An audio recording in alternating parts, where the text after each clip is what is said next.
ইতিমধ্যেই শিল্পাঞ্চল সহ দুর্গাপুরে আসন্ন লোকসভা নির্বাচনে প্রচারের ঝড় তুলেছেন তৃণমূল ও বিজেপি। বিভিন্ন জায়গায় দেওয়াল লিখন থেকে শুরু করে প্রচারে একে অপরকে টেক্কা দিচ্ছে শাসক ও বিরোধী। কিছুটা পিছিয়ে হলেও অবশেষে শুক্রবার দুর্গাপুরে প্রচার শুরু করল সিপিএম প্রার্থী সুকৃতি ঘোষাল। এদিন সকালে দুর্গাপুরের কবিগুরু থেকে চণ্ডীদাস পর্যন্ত কর্মী সমর্থকদের নিয়ে একটি মিছিল করেন। স্থানীয় একটি সবজি বাজারে বিক্রেতা থেকে ক্রেতাদের সাথে জনসংযোগ সারতেও দেখা যায় সিপিএম প্রার্থী সুকৃতি ঘোষালকে।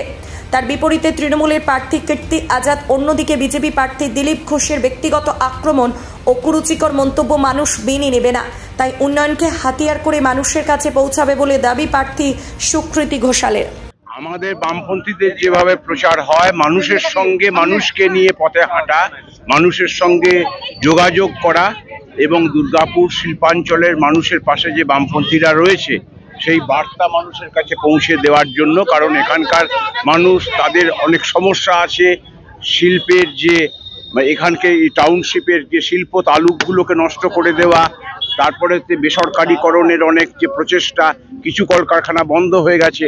এই সরকারি নীতি হচ্ছে জনবিরোধী নীতি।